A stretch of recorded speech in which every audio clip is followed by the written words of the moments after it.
thing floating in I might be out 2024. of Mark business. the words. No way. In a whole different realm of business. Oprah coming next. Once I establish this as a place of truth, Yeah. oh yeah. Watch. God's people ain't that few. Prince.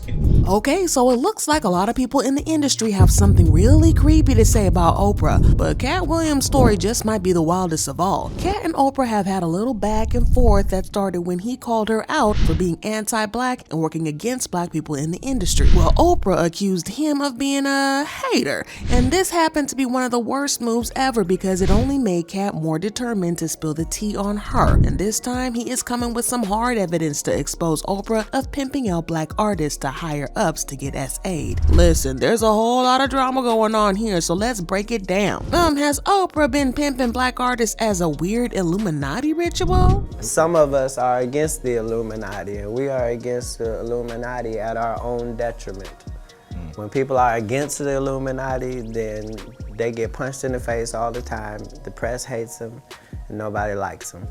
Katt Williams has been on a rampage in the last few days, spilling the tea on everybody and they mama in Hollywood. And when I tell y'all that he has the internet in a chokehold, listen, I am not kidding. Katt has always fought against the shady side of the industry, but it looks like he is finally exposing Hollywood celebrities for the truth that they really are. But he isn't done spilling because Oprah Winfrey is his next victim, and he is exposing her for trying to ruin black artists in Hollywood. And he is not only exposing Oprah, but he came with receipts. Y'all, it looks like Katt Williams has his eyes set on the goal when it comes to spilling tea, because it looks like he's done with some of these small-time celebs like Kevin Hart and Steve Harvey, and he's going after the big whales and big fishes because he just spilled some crazy tea on Oprah. Okay, Katt has always spoken about Oprah, and a couple of days ago he talks about how Oprah and Tyler Perry use black artists and how they deliberately set out to destroy them. Oprah has over the years built a near-perfect image for herself, and she is regarded as not only as one of the most powerful black women in the industry, but also one of the most powerful black women in the world. On the surface, she is a philanthropist and a champion for black causes because she claims to always push black artists to front of their careers and help them survive in the industry, as difficult as it is in Hollywood. But according to Katt, there is more to Oprah than her supposed good works and her charitable nature. She is anything but charitable. Katt claimed that Oprah never does anything that doesn't serve her, and the only reason she pretends to promote black artists is that she needs it to help her have a clean image and promote the illusion of her being for the black man. Listen, Katt said it, not I, so don't cover me. You see, Oprah over the years has been accused of bringing black artists to her show just to embarrass them and make them look bad on purpose. And Katt pointed out how she did this to Ludacris when she made him look dumb on her show. Now, back in the day, Oprah's show was like the holy grail for black artists looking to showcase their latest projects. It was a go-to platform for movies, music, or anything that they had coming up. However, now and then, Oprah would throw a curveball and decide to put some artists in the hot seat, and Ludacris found himself in that unexpected position. Now, Ludacris was there to talk about the upcoming movie at the time, but out of the blue, Oprah took a detour, steering the conversation away from the movie Crash to Ludacris's music. More specifically, his use of the N-word in his lyrics. Now, honestly, y'all, this was not the time or the place to talk about Ludacris's music or do an interrogation, and Ludacris was not having it, and he made that crystal clear in a subsequent radio interview. You know, I was there for Crash, for the movie. Yeah. And basically she said something about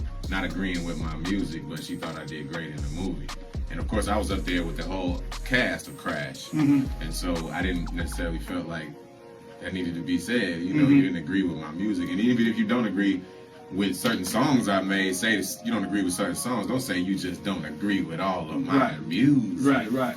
But hold on tight, because that's not where the drama ended. When Oprah aired Ludacris's interview on her show, she didn't stop with just having the tough questions. No, she over-edited the interview to make him look even worse, and certain parts of Ludacris's response mysteriously vanished, creating a carefully curated narrative that painted him in as a less than flattering light. She was able to say what she said, and then I had my rebuttal, and when I saw the final show, her comments were in there. Right, was in there, but yours wasn't in there. And mine weren't in there, so it just looked like I kind of took it. Wow. Like, was just quiet and didn't you say yes, nothing. ma'am. Oh, and don't even get me started on how she treated Monique, because Katt, as it turns out, has always held a grudge against Oprah because of it. Back when Precious came out, Monique had a major falling out with Oprah when she tried to make her work for free to promote the movie. When Monique turned her down, Oprah got mad and got her blackballed from the industry. And it has been 15 years and Monique's career is still struggling. Now, we all know these stories, but according to Katt, that's not even as bad as some of the other things that Oprah has been linked to over the years, because if we knew, Oprah would have been canceled a long time ago. According to Katt, Oprah's influence with the media is the reason that she has gone so long without being involved in a scandal. He claimed that she allegedly managed to kill a story about her before it blew up in the media and made her look bad. And it's not hard to see why she would want to keep things out the media, because listen, it would have gotten her canceled. Y'all are not gonna believe this, but Katt straight up accused her of allegedly being tied to an SA ring. Now, Oprah being linked to something like this is interesting because she has been claiming for years to be an advocate of SA victims in the industry, and she has worked tirelessly for years to draw attention to the issues going on, or so she claims. Now, remember when she did that interview where she invited Michael Jackson's former accusers Wade Robson and James Safechuck on her show, where she made them go on and on about their experiences with SA. Now, this would have been impressive if Wade and James hadn't recanted their testimonies and denied that MJ ever SA'd them or did anything improper to them. So why on earth did Oprah even set up that interview? But what made it even shadier is the fact that when MJ was alive, she used to act like they were besties, but after he passed, she suddenly casted doubts on his legacy. It's even worse when you realize that MJ gave her one of the biggest interviews of her entire career when he agreed to be interviewed at the Neverland Ranch. Now, Oprah claimed that she was trying to kickstart a conversation that would hopefully lead to more people coming out to speak their truth and talk about what had happened to them. But Katt was calling BS on this, saying that if she really wanted to talk about SA in the industry, then she would have started with her bestie Harvey Weinstein. Now, 50 Cent also called BS on this at the time, saying,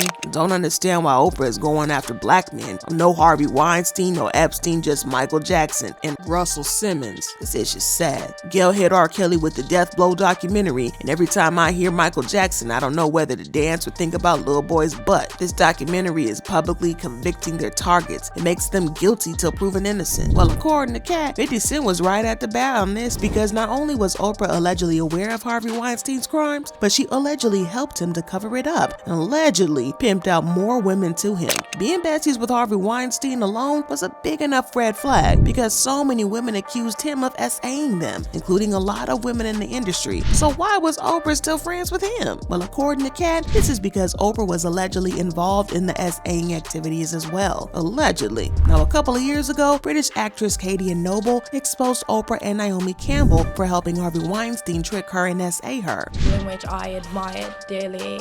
He was with Naomi Campbell, he had Oprah Winfrey there with him, who entered the room and was swinging off his arm and just seemed like a very dear friend.